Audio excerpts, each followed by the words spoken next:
got a lot of young, intelligent people that need to step up.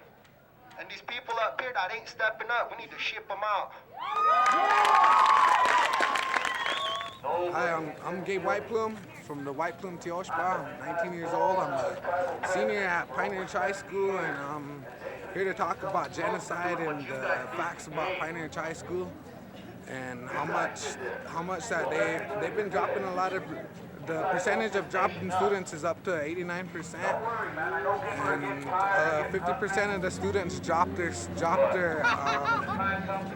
classmates by the time the first quarter ends.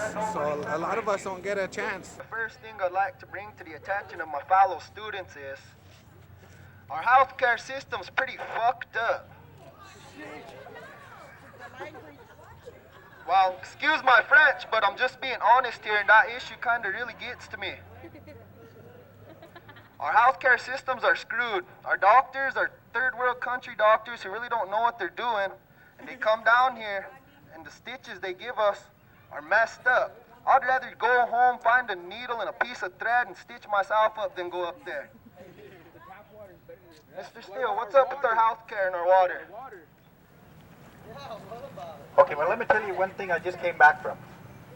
I was over here at Sacred Heart Church just now. The state of South Dakota is over there with their commission on Indian Child Welfare Act. The state has an organization out here at the airport that's taking our kids away. They're taking them away in Rapid City. They're taking them away in Hot Springs, all over South Dakota. And they're putting them with white foster homes. And parents are losing their parental rights. I just gave testimony over there before the state committee. What about our water? Well, what you gonna do about that to stop that? We're making our own organization. We're kicking the state out of here. The state is going to get out of here. Our kids This has been going on for years. Our tap water is worse than our creek water. Us guys are safer to drink. Our creek water. Don't drink creek water. All the sewage and sand waste goes into that creek water.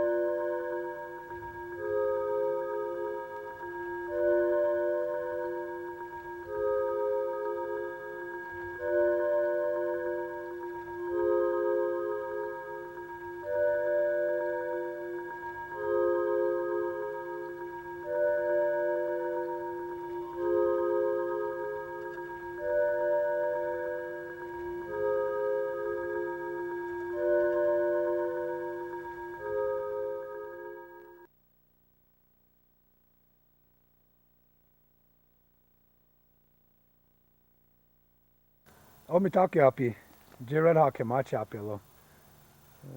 Wana sapi tiosh ba ematra na yuha chante waste na pechi zapelo. Poya chik ala he mielo. Ikchewe chasha he macha.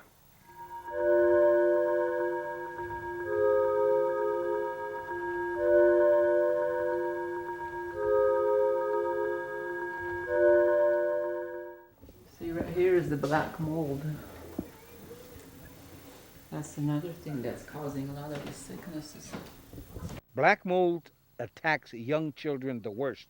Their entire respiratory system.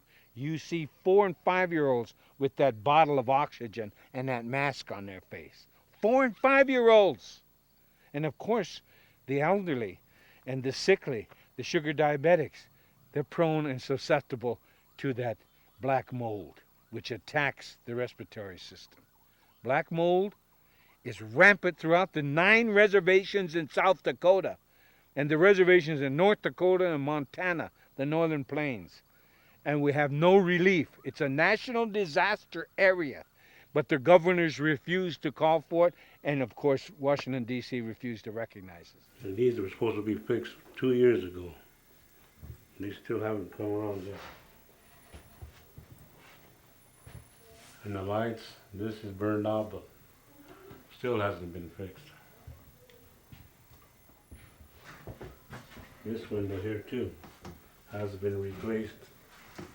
We reported it last month and still hasn't been replaced. We'll probably go through it like that all winter. So we either fix it ourselves and pay for it out of our own pockets. That'll probably be the solution to that. And I know that the cockroach feces makes you sick too. I bet it does, yeah. Yeah. Yeah, I can see. And the bad part is you get rid of them and they come back in about 3 months. We have to keep our food in plastic Right, keep it in containers. plastic Yeah. so they can't get in. And this is the stove, huh? This is the stove and it needs a knob. Oh, So I yeah. can't use the oven. Yeah. Oh, you can't use the oven? Oh, this is a fly thing, huh? Can you shine your flashlight on that? Yeah. That catches the flies. Yeah, fly ribbon. Wow. Flies. Well, Emma gave us a grand tour, Matthew. Mm-hmm.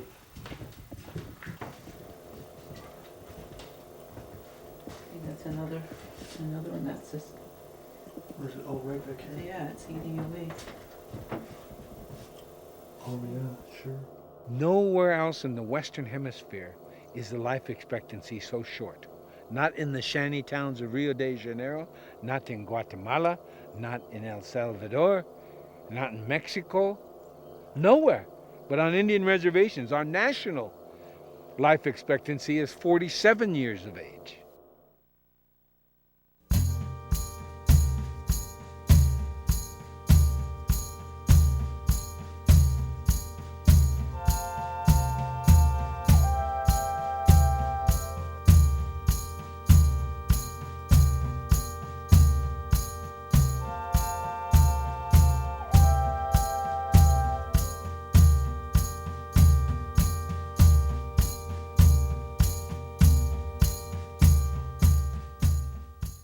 Okay, we would like to invite the President of the United States to our house to visit with us, and we can take him all over to the hospitals, the schools, and to visit with neighbors and even us.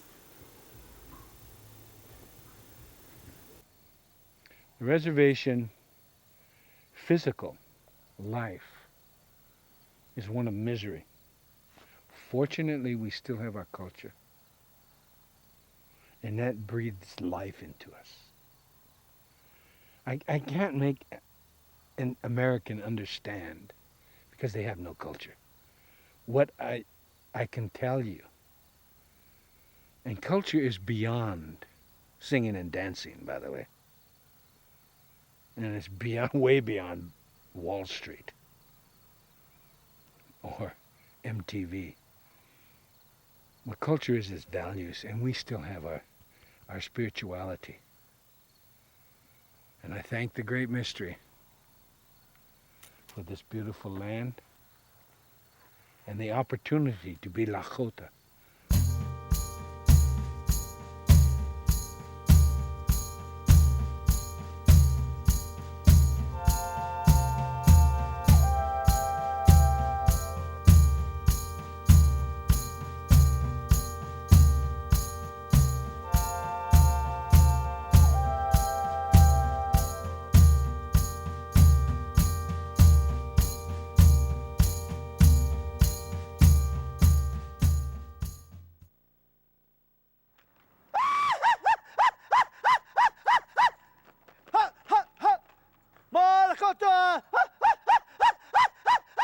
This is the corporate offices for Lakota Journal newspaper, Lakota Media Incorporated corporate offices, including our printing plant operations.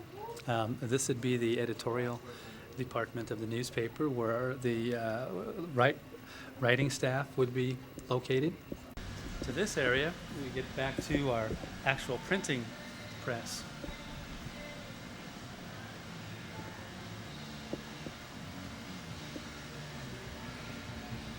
Our printing press, which prints our newspaper as well as the Dakota Journal, a new newspaper that we've started out on the eastern side of the state. With the printing press, owning our own printing presses, we'll be able to print other tribal newspapers and also allow us to print some of the other newspapers that we plan on, bureaus that we plan on opening in the near future. Our goal is to open a chain of newspapers that will serve the various Indian tribes across the country. There's more money spent on convicts, on criminals, per day than is spent on health care for Native American people. Yet for succession of our lands, we were guaranteed these basic rights, of quality health care. So, more money is spent to house an inmate, a person who has committed crimes against society, than to provide health care to people that are trying to become an active member of society. And it's unfortunate. I mean, it's an atrocity that this is going on. The corrections industry is a growth industry in this country, and I think that there are private interests that lobby quite effectively to have those public resources invested in them. I don't think it's a case where the public necessarily values the health of incarcerated individuals any differently than Indian people, but that's the way that it plays out when you measure the relative public investments. I had problems with my teeth, and I remember I went in 3 different times and asked to have my teeth saved, but what wound up happening is I was told, oh yeah, we can save your teeth. What wound up happening was my teeth got pulled. I said, hey, I need those. I was born with those. Traditionally, we're meat eaters. And after that, it was kind of a 3 strikes and you're out type of deal. I've had the wrong tooth pulled from the dental clinic here. And, and could hear, the assistant, oh my God, I switched his x-ray with the Indian lady down at the end. These types of things make it very leery for, any Indian person to go to the hospital. I have seen many cases, and being in the business that I am, in the newspaper business, numerous letters and complaints of allegations of being treated racist, talked down to, treated very disrespectful. We have a right to receive at least a little dignity, compassion, and respect. We commissioned in the Congress a study of the problems of minorities in terms of getting health care in this country, meaning Black and Hispanic and Asian and Native American. And the study was done showing disparities everywhere, and the administration said, we're not going to put something like that out there. So they took it back and they rewrote the whole thing. And it was so deceptive that the first sentence in it was that, there's a few problems. And then they said, but there are many positive things. For instance, Indians have a lower cancer rate. They didn't mention that Indians have a shorter lifespan. So the fact they don't live long enough to get cancer doesn't even get factored in. I mean, they distorted what the facts were. My view about Indian Health Service being designed to fail is that it is set up to meet, with the resources it has available, only 60% of the documented need for healthcare service delivery. I'm not talking here about extras like preventive health and maternal and child health, or special programs with diabetes or HIV/AIDS, or the administrative improvements that would give us the planning information to allocate resources better. I'm talking about documented primary health care needs. The Lakota people, you have to understand that before the Vietnamese defeated the United States of America, we did. And we've been paying for it ever since. We gained a treaty out of the deal. We won. They begged us for peace. We gave it to them. And ever since then, they put us on these concentration camps they call reservations. And then they begin the slow strangulation of a people. IHS perpetuates the genocide. I believe today that in certain respects it is remarkable that we continue to live and survive, and even in some respects thrive today, when we were so close to extinction at the turn of the century. I certainly share his belief that that our people have been subjected to genocide. Clearly we have been in the past. Now today, today it's different. Today we don't have aggressive, overt measures taken against us. Things are much more covert and things are much more insidious. The prejudice and discrimination is much more institutionalized than it is aggressively carried out by individuals. Our young people today are adopting American culture, whatever that is, or they're adopting a hip-hop rap culture, they're adopting a computer culture with violent video games, they're adopting the Hollywood violence, cinematographic violence culture. All of that is what's going through them. And how can you have healthy people when they, first of all, don't consider each other relatives or don't think that way and they can't take care of each other? That was number one, because a long time ago, mostly the women, they were medicine men, of course, but the grandmas, they took care of the simple medicines that they could go out and gather. And maybe each grandma in a family would have 20 or so or 30 medicines she might use to cure things. His name is Chataokia, which means flying hawk, and he is my archery buddy and my hunting buddy. And he's 5 years old. And he and my other boys probably puppy meat and at ceremony, and then buffalo meat, deer meat, fresh fish, vegetables. Those were their first meats. Those were their first foods. Even when he was 3 months old, any of these boys, we used to chew up meat and feed them just a little bit. By the time they're 6 months, chewing up more meat and feeding them. You see one? Now this is your quiver here, Jay? Yeah, that's my bow and my arrows, and I made them the way they would have made them a long time ago, and this is what I hunt with. Can you show us? Sure.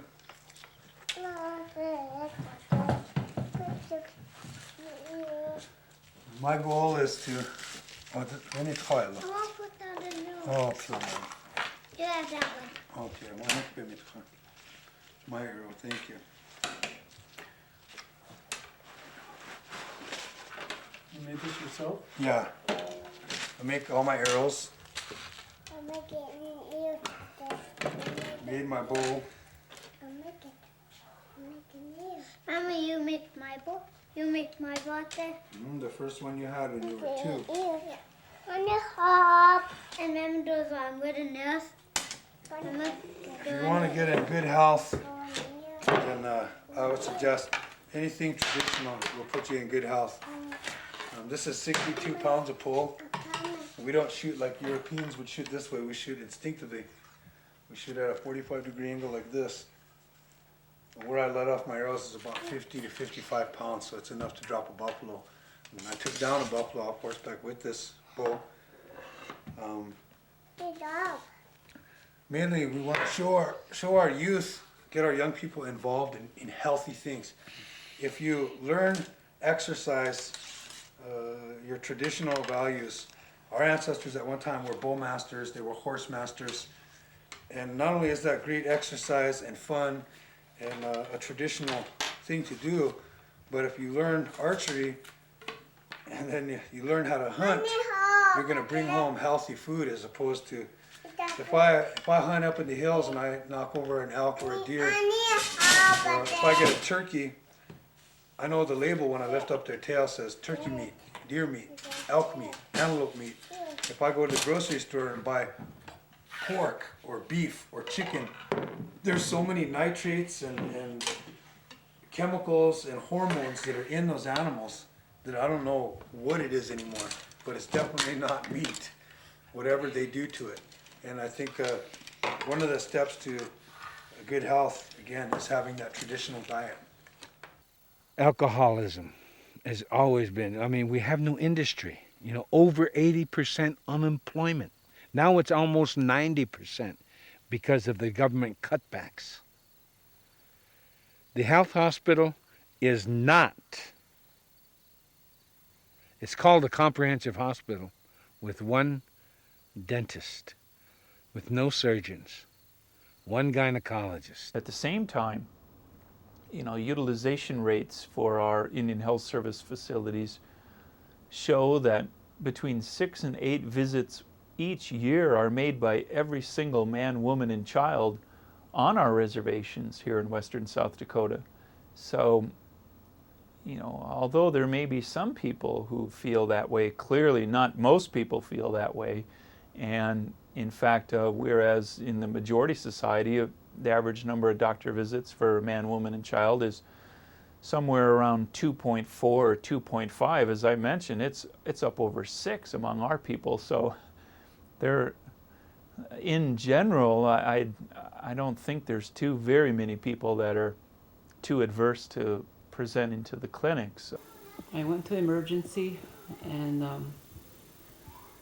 the doctor that admitted me, after she admitted me, then another doctor took over. And he was like, to me, he was like stoned or something, like he didn't really know what he was doing. We have had a history of receiving, very poorly trained doctors. People have either experienced personally, have suffered at the hands of these people, or know of family members.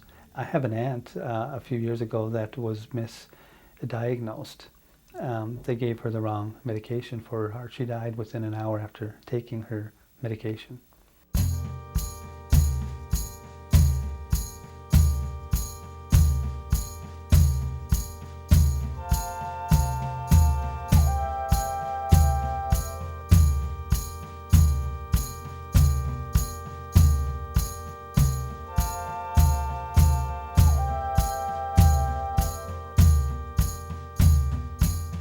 So if it's a matter of an ambulance that drives and then the ambulance doesn't get, they get half their money because the Indian Health Services, that's all we pay, well, why would you drive out there?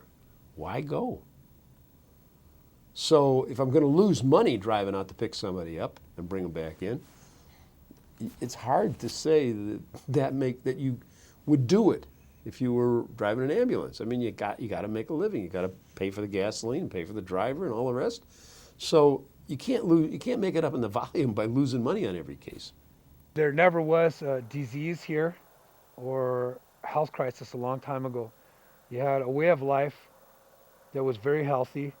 People were active and they lived outside all the time. People were gathering prairie turnips, choke cherries, buffalo berries, wild plums, wild asparagus, wild artichoke. There's a lot of cactus. There's a lot of things that grows on the prairie, even in the Badlands, that most people don't know about, that one can not only survive off of, but is very healthy. Again, this is government surplus. It's produce that the government has contracts with farmers across the United States.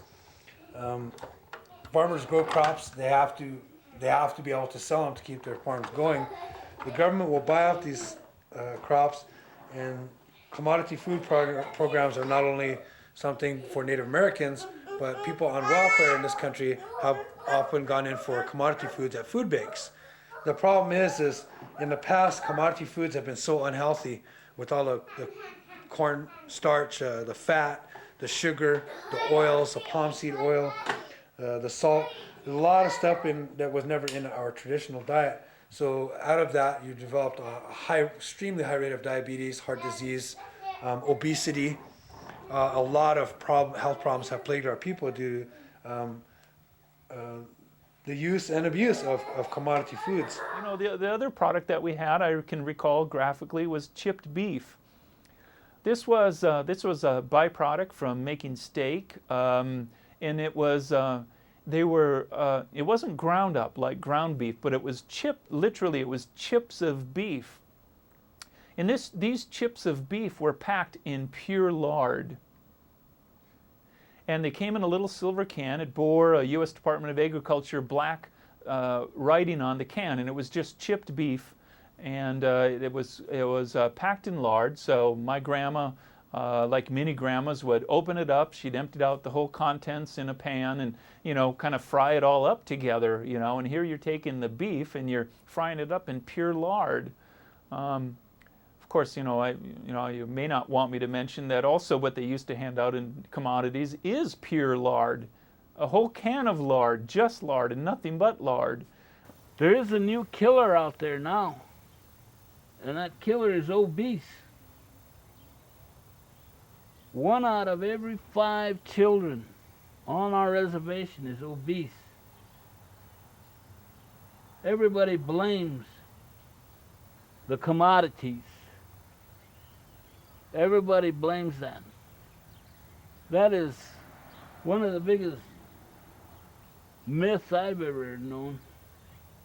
I call that a lie because of the simple fact that at the end of the month, everybody eats commodities because their monthly income doesn't last all month. Because it don't last is you buy with the food stamps that are given you, you buy pop, candy, potato chips, things, fatty foods, things that will really be detrimental to your health.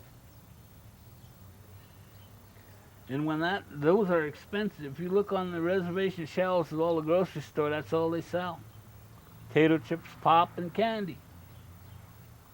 No exercise, the TV and the gang movies and the gangster movies. You have set that pattern on yourself. You have set your lifestyle as destruction. Family is the basic core of who you are. Each family member you know, has a contribution to the family. Our value system is completely different. Mainstream society, what can I get? What can I attain? You know, traditional Indian value, what can I give away? The measure of a man is by what you can do for others. So it's a complete reversal of a mainstream society. You know, which is to attain everything that you can and unfortunately trample whoever you need to in the process. Hey, what's stud? Checking us out. Sioux.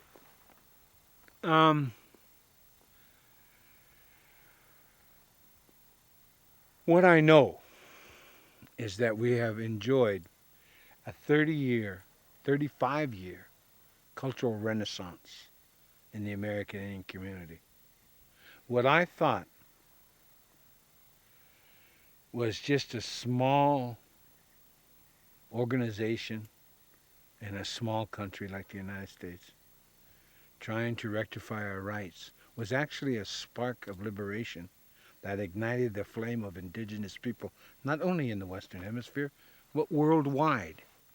Our work at the United Nations, because of Wounded Knee, our work at the United Nations for 12 years, united. We are the ones who sponsored the very first and only conference on the indigenous peoples of the world. We got a decade named after the indigenous peoples of the world by the United Nations. Consequently, I am totally optimistic. I mean, indigenous people worldwide are communicating with us, with everyone. The president's talking about providing universal health care for Iraqis. Huh? What about for Americans? I mean, it's really, it was stunning when that statement came out of the White House that they were going to provide health care and water and all this for everybody in Iraq, when we know that isn't true in the United States. If the president says that in this territory we now occupy, that health care will be free to Iraqi citizens, I think that that's a wonderful gesture and inexpensive way to assure the next generation of healthy, strong citizenship. Why don't we have that in this country? I don't have an answer for that. You know, I've heard, you know, from a very few good sources that, you know, some of the administrators have received pay increases. I guess, you know, it goes a little higher up, I think. than just Sioux with the federal government's management of that program. It needs to be revamped. I think it needs to be investigated, and there's some serious questions that arise from that. The funding isn't there. It's been cut every year. We have to look at what John F. Kennedy said about the United States. He said, "Ask not what your country can do for you, what you can do for your country."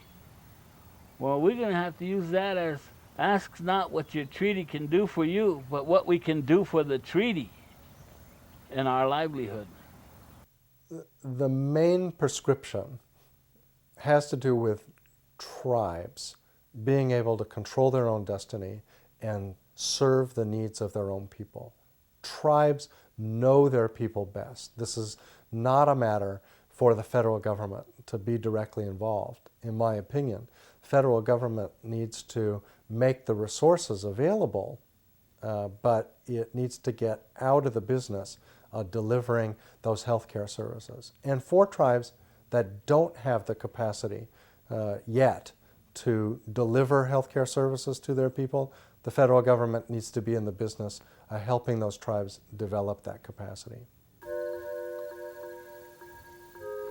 It's a prophecy by Blackout. He says, maybe